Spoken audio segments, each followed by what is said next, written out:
기도합니다.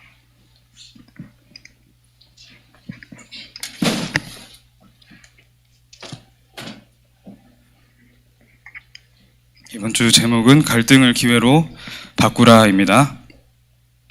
먼저 렘넌트들을 살펴볼 필요가 있습니다. 성경에 말하고 있는 렘넌트 중에 우리 요셉이 있죠.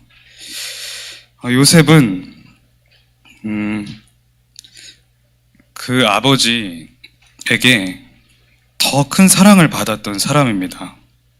다른 형제들보다 더 큰 사랑을 받아서 그렇게 아버지의 그 가족들 안에서 채색 옷을 또 따로 입고 좀 특별한 그 사랑을 받으면서 자라온 그런 사람이었습니다. 그런데 창세기 37장 9절에 보니까 이 요셉이 꿈을 꾸기 시작해요. 해와 달과 11별이 자신에게 절하는 꿈, 세계복음화의 꿈을 꾸는 거예요. 근데 이 꿈을 꾸고 묵상하면 되는데 가족들한테 다 말한 거예요. 아버지한테도 말하고 형들한테도 말하고. 그러니까 그 전부터 막 형들이 시기하고 있었는데 그 말하니까 화가 난 거예요. 그 요셉을 이제 막 미워하는 마음이 점점 더 커지는 거죠. 그러다가 이제 아버지 야곱이 요셉을 심부름을 시켜요. 형들이 저기서 일하고 있는데 같이 좀 가서 좀 해라, 이렇게 뭐 심부름을 시켜요. 근데 형들이 요셉이 저 멀리서 오는 것을 보고 잘됐다, 또 얼마나 싫어했는지 저 요셉을 우리가 죽이자 이래요. 그래서 구덩이를 파고 거기서 생매장을 시키려고 막 준비를 한단 말이에요. 그러다가 이제 뭐 르우벤이라는 형이 그렇게까지 하지 말자, 그렇게 말하고, 또 유다라는 형이 또 동조를 합니다. 그래서 막 죽이려고 했었던 그 계획을 조금 바꿔서 노예로 팔아요. 노예로. 이 애굽의 노예로 파는 그런 상인들이 마침 지나가고 있는 거예요. 그래서 이 형들이 그냥 죽이지 말고, 우리 손에 피를 묻히지 말고 이 요셉을 노예로 팔자, 이래서 요셉이 노예로 가게 됩니다. 애굽의 노예로 팔려가는데 그 노예로 팔려가는 그게 얼마나 고단하냐면 맨발로 아무것도 입지 않은 채로 이 쇠사슬에 묶여서 계속 걷는 거예요. 광야를, 사막을 걸어가요. 그렇게 하다가 팔려간 곳이 보디발의 집이었어요. 그런데 이 요셉이 하나님의 꿈을 받아서 하나님께 늘 소통하면서 은혜를 누리던 사람이었단 말이에요. 그러니까 이 요셉이 보디발의 집에 갔더니 이 보디발의 집이 막 잘 되는 거예요. 뭔가 화목해지고 막 다 일도 잘 되고. 이거 보니까 창세기 39장 2절에 보니까 여호와께서 요셉과 함께 하신다 이랬어요. 여호와께서 요셉과 함께 하심으로 그가 형통한 자가 되어 그의 주인 애굽 사람의 집에 있으니 그의 주인이 여호와께서 그와 함께 하심을 보며 또 여호와께서 그의 범사에 형통하게 하심을 보았더라 그래요. 이 보디발이 요셉의 형통함을 본 거예요. 하나님이 함께 하시는 그 요셉을 본 거죠. 그래서 이 보디발이 그 요셉을 가정 총무로 삼고 자기 소유를 다 요셉의 손에 맡겼다고 되어 있어요. 그런데 이렇게 잘 하고 있었는데 7절에 보니까 이 보디발의 아내가 갑자기 요셉을 막 눈짓하면서 유혹하기 시작하는 거예요. 이 요셉을 막 유혹해요. 근데 요셉은 되게 충실하고 주인한테 충성했단 말이에요. 그래서 이렇게 딱 차단을 시키죠. 그랬더니 이 보디발의 아내가 자존심이 상했는지 막 요셉한테 화를 내고 또 누명을 막 씌우는 거예요. 이 요셉이 나를 유혹했다고. 그래서 요셉이 누명을 쓰게 되죠.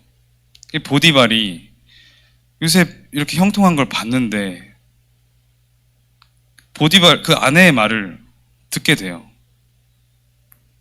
그래서 감옥에 보내게 됩니다. 보디발의 아내를 유혹한 죄로. 그래서 이 감옥에 가게 됐는데 또 여기서 요셉은 또 형통함을 증거하게 됩니다. 여호와께서 요셉과 함께 하시고 그에게 인자를 더하사 간수장에게 은혜를 받게 하심에 간수장이 옥중 죄수를 다 요셉의 손에 맡김으로 그 재반 사물을 요셉이 처리했다. 감옥에 가서 그 감옥의 장이 된 거예요. 간수장 대신에 모든 것을 처리하는 그런 사람이 또 돼버렸어요. 그래서 23장, 39장, 23절에 보니까 간수장은 그의 손에 맡긴 것을 무엇이든지 살펴보지 아니하였다. 그만큼 믿은 거예요. 요셉한테 맡기면 그냥 다 믿었어요. 죄수인데. 이는 여호와께서 요셉과 함께 하심이라 여호와께서 그를 범사에 형통하게 하셨더라 그랬어요. 그 후에 이 감옥에서 그렇게 잘 지내고 있는데 그 감옥으로 정치범 2명이 딱 들어와요. 이 애굽 시대에는 음식이라는 게 굉장히 중요해요. 왕이 먹는 음식. 근데 술 맡은 관원장 그리고 떡 맡은 관원장이 들어오는 거예요. 이 술 맡은 관원장과 떡 맡은 관원장이 감옥에 딱 있는데 자꾸만 꿈에 시달려요. 막 이상한 꿈을 자꾸만 꾸는 거예요. 이 꿈을 막 꾸고 있는데 요셉이 그걸 옆에서 들은 거예요. 요셉은 이 꿈 해석을 잘하던 사람이었어. 그래서 이 관원장들에게 다가가서 내가 꿈을 해석해 주겠다. 그래서 그 관원장 2명의 꿈을 해석합니다. 근데 그 꿈 해석한 대로 실제 되는 거예요. 이 떡 맡은 관원장은 복직되지 못하고 처형당하고 술 맡은 관원장은 다시 복직이 될 거다. 실제로 그렇게 된 거예요. 그러면 이 술 맡은 관원장이 요셉한테 좀 고마워해야 될 거 아니에요. 근데 중요한 게 40장 23절에 보니까 술 맡은 관원장이 요셉을 기억하지 못하고 그를 잊어버렸다 그래요. 그러니까 술 맡은 관원장이 그냥 요셉한테 은혜를 입고 그냥 잊어버리고 그냥 복직돼서 살아간 거예요. 그런데 41장에 이제 나오면 그 다음에 41장에 보니까 이 바로 왕이 또 꿈을 꾸기 시작하는 악몽에 시달려요. 이때가 이제 보면 41장 1절에 보면 만 2년 후에 바로가 꿈을 꾼즉 자기가 나일 강가에 서 있는데 술 맡은 관원장이 복직된 이후에 2년이 지났어요. 2년이 지난 후에 바로가 갑자기 꿈을 꾸기 시작합니다. 바로 왕이. 그때 이제 술 맡은 관원장이 요셉을 딱 기억해요. 아, 내 꿈을 해석해줬던 요셉. 이 술객들 다 지식인들이 다 해석하지 못하고 있는데 이 술 맡은 관원장이 딱 생각이 나는. 아, 요셉이라는 자가 나의 꿈을 해석해줬었다. 그래서 바로 왕에게 내가 아는 자가 있다. 그럼 요셉을 소개시켜 주는 거예요. 그게 만 2년 후였어요. 그래서 요셉이 바로 왕의 꿈을 해석해주고 요셉은 총리가 되죠. 41장 46절에 보니까 요셉이 애굽 왕 바로 앞에 설 때에 30세라 그가 바로 앞을 떠나 애굽 온 땅을 순찰하니 이렇게 돼 있어요. 이 애굽에서 그때 당시에 총리가 될 수 있는 나이는 30세였어요. 술 맡은 관원장이 복직됐을 때 요셉은 28살이었어요. 그러니까 그 2년 동안 하나님께서 술 맡은 관원을 기다리게 하신 거예요. 요셉이 이렇게 살아온 과정을 보면 굵직굵직한 너무 큰 갈등과 위기들이 다 있죠. 자, 그 다음 모세 한번 보면은 모세. 이 모세가 태어났을 때 시대가 어땠냐? 재앙 시대였어요. 출애굽기 1장 22절에 보니까 이 바로 왕이 히브리인이 아기를 낳았을 때 남자아이면 다 죽여라 이렇게 된 거예요. 그래서 모세가 태어났는데 모세도 죽을 판이야 지금. 근데 이 모세의 어머니 요게벳이 이 아들이 잘생긴 것을 보고 죽이질 못하는 거예요. 그 산파들도 죽이질 못하고. 그러다가 바로왕의 딸의 아들로 입양이 되는데 그 누이가 이렇게 강가로 이렇게 짚을 엮어서 떠나보내죠. 바로왕의 딸, 그 공주가 그 모세를 건져서 자기 입양아로 삼아요. 그렇게 이제 입양아로 커가는데, 이제 어느 정도 다 성장을 했어요. 출애굽기 2장 11절에서 12절을 보니까 모세가 장성한 후에 한 번은 자기 형제들에게 나가서 그들이 고되게 노동하는 것을 보더니, 그러니까 이스라엘 백성들이 애굽의 노예가 돼서 그 현장에서 종으로 막 그렇게 부려지는 것을 알고 있었고 그걸 한번 보러 간 거예요. 근데 어떤 애굽 사람이 한 히브리 사람 곧 자기 형제를 치는 것을 보니라 그래요. 히브리 사람이 애굽인에게 막 쳐맞는 것을 본 거예요. 너무 화가 났어요, 모세가. 그래서 그 애굽인을 쳐 죽입니다. 그러고 이제 땅속에 막 묻어요. 근데 이튿날 다시 나가서 보니까 그 현장에 나갔는데 자기 형제인 히브리 사람 2명이 서로 막 싸우고 있는 거예요. 싸우는 것을 보니까 모세가 그 싸움을 말렸어요. 형제들이요, 싸우지 마라 그랬는데 그 히브리 사람 둘 중에 한 명이 너도 사람을 죽이지 않았냐? 네가 우리의 재판관이 될 자격이 없다. 그렇게 말을 하는 거예요. 그러니까 모세가 이 애굽인을 쳐 죽이는 것을 사람들이 다 봤다는 거예요. 그때 모세가 두려워하여 이르되 일이 탄로되었도다. 이 일이 탄로된 것을 보고 막 두려움에 떨어요. 그래서 이 소식이 바로왕까지 들리고 바로왕이 이 모세를 죽이려고 하는 거예요. 이 모세를 죽이고자 하여 찾는지라 모세가 바로의 낯을 피하여 미디안 땅에 머물며 하루는 우물 곁에 있던 미디안 땅으로 막 도망을 갔어요. 이때부터 모세는 그냥 미디안 광야에서 처량하게 살아갑니다. 그러다가 이드로 장로를 만나고 이드로 장로의 딸과 결혼해서 그렇게 처가살이를 해요.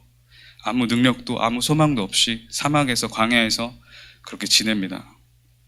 그런데 이 모세가 80세가 되던 해에 하나님이 모세가 딱 나타나는 거예요. 출애굽기 3장에 보니까 모세가 미디안 광야에 그 이드로 장로의 양떼를 대신 치고 있는데 그 떼를 광야 서쪽으로 인도하여 하나님의 산 호렙에 이르매, 이 하나님의 산 호렙산이라는 곳에 이렇게 인도되어 간 거예요. 근데 거기에서 보니까 여호와의 사자가 떨기나무 가운데로부터 나오는 불꽃 안에서 그에게 나타나셨다. 그래서 모세가 너무 신기해서 보려고 가까이 갔는데 하나님의 음성이 그때 나타나요. 그때 들려지는 거. 하나님이 이르시되 이리로 가까이 오지 말라. 내가 선 곳은 거룩한 땅이니 내 발에서 신을 벗으라 그래요. 모세에게 신을 벗으라 그럽니다. 그때 모세를 이제 부르신 거죠, 하나님이. 나는 내 조상의 하나님이니 아브라함의 하나님, 이삭의 하나님, 야곱의 하나님이라. 모세가 하나님 배웠기를 두려워하여 얼굴을 가리매 여호와께서 이르시되 내가 애굽에 있는 내 백성의 고통을 분명히 보고 그들의 부르짖음을 듣고 근심을 알고 내가 내려가서 그들을 애굽인의 손에서 건져내리라.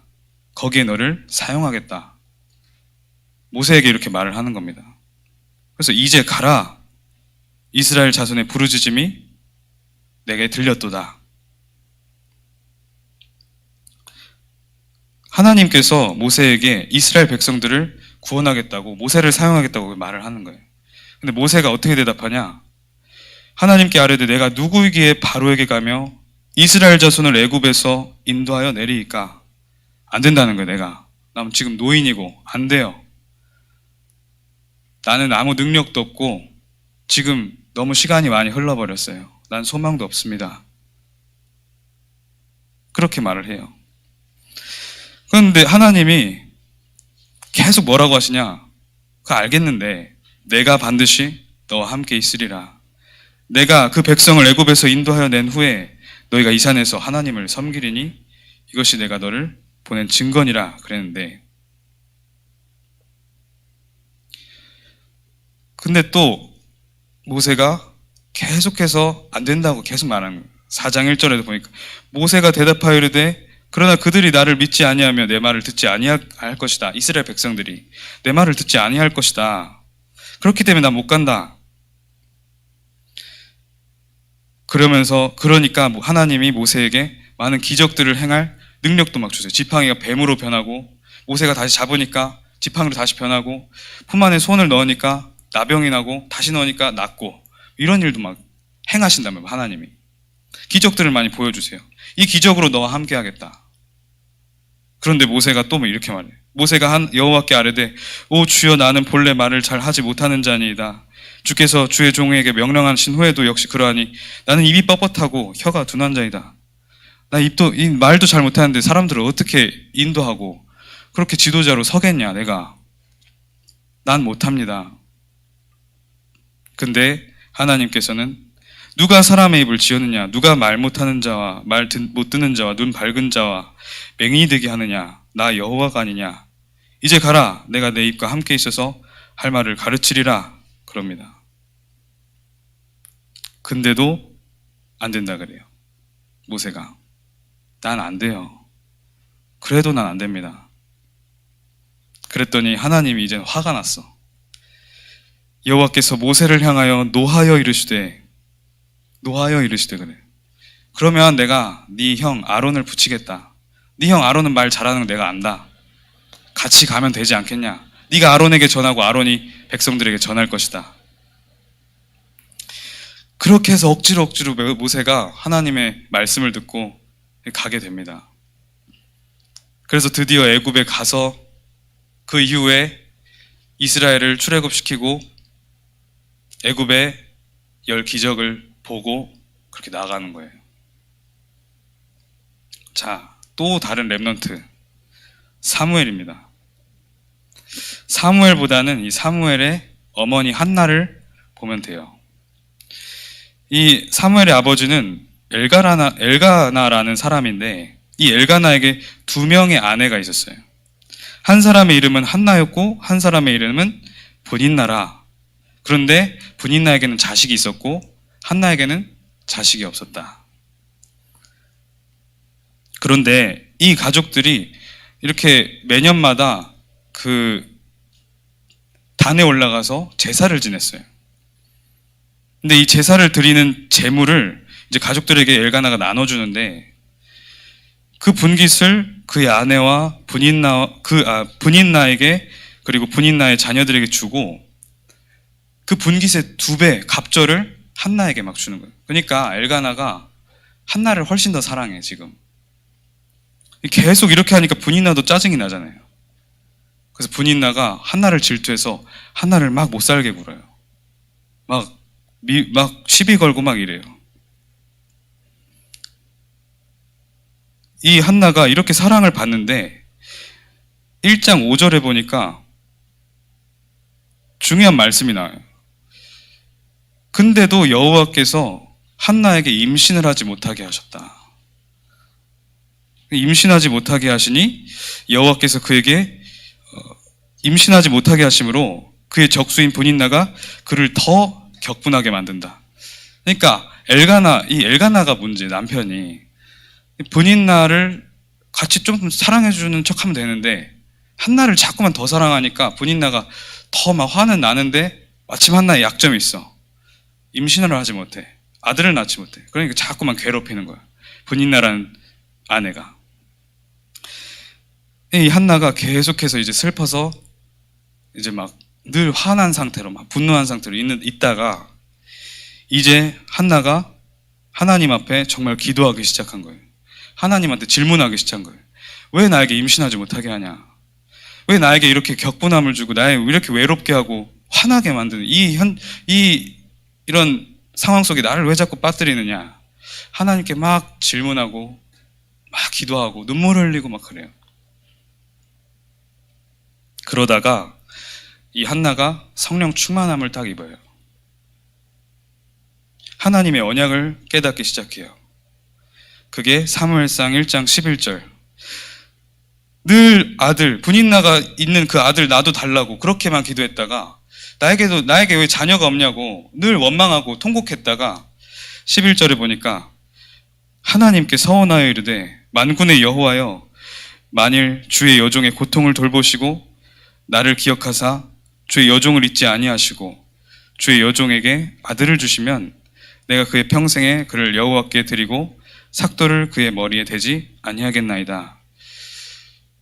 지금 이 시대가 엘리라는 제사장이 세워져 있는데 이 엘리라는 제사장이 영안이 어두워지고 그 아들들은 완전히 타락한 상태예요. 영적으로 완전히 무너져 있는 시대가 지금 온 거예요.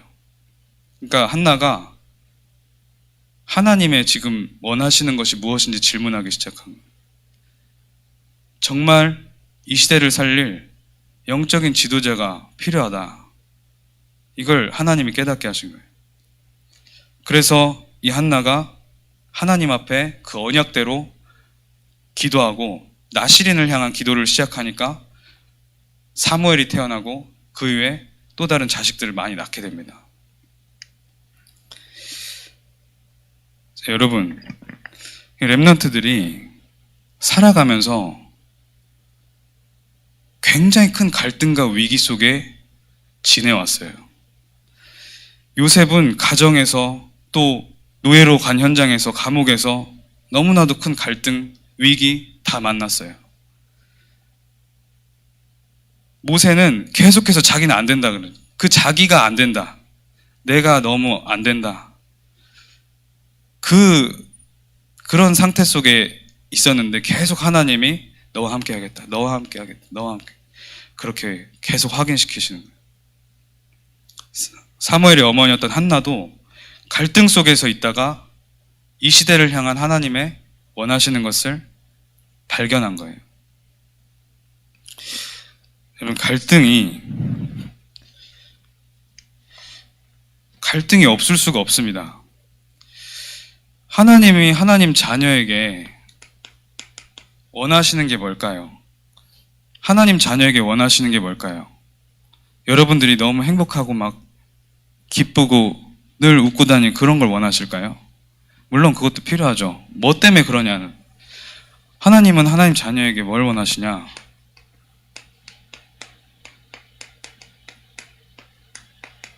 이 렘넌트들을 어디까지 인도하신 거냐? 오직 복음 되게 계속해서 끌고 가신 거예요. 여러분, 갈등 있어요?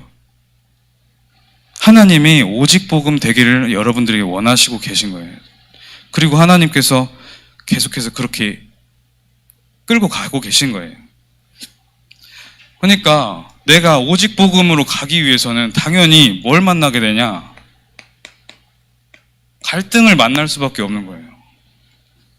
왜? 수요 예배 때 말씀 주셨잖아요. 옛사람, 옛 체질이 우리의 속에 너무 많이 들어있어요. 모세가 그런 것처럼, 한나가 그런 것처럼 옛사람, 옛 체질이 너무 많이 남아있어요.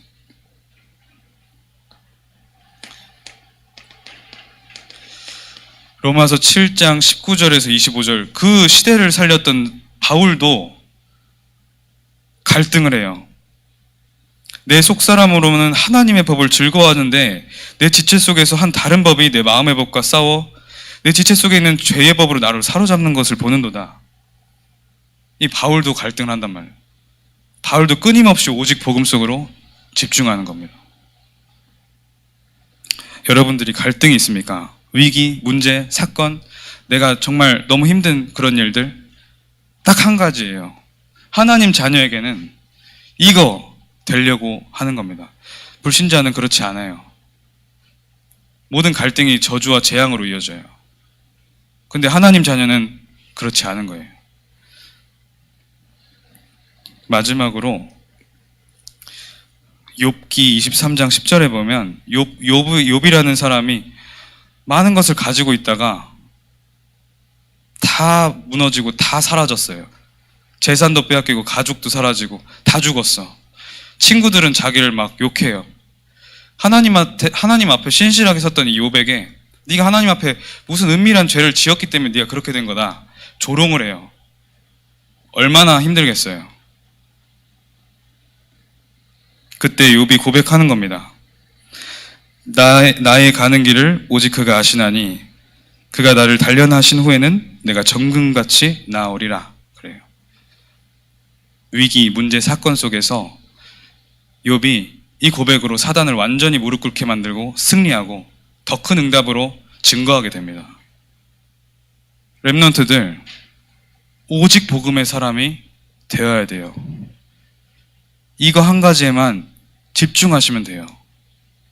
하나님은 정확한 시간표를 따라서 여러분들에게 그 시간표에 맞는 응답과 증거들을 허락하실 겁니다. 올해 새해 지나가고 새해 시작되는데 렘넌트들에게 이 은혜와 축복이 임할 줄 믿습니다. 기도하겠습니다. 하나님 아버지 감사합니다. 모든 갈등은 오직 복음이 되는 기회라는 사실을 우리가 밝히 깨닫고 누리게 하여 주시옵소서. 예수 그리스도 이름으로 기도합니다. 아멘.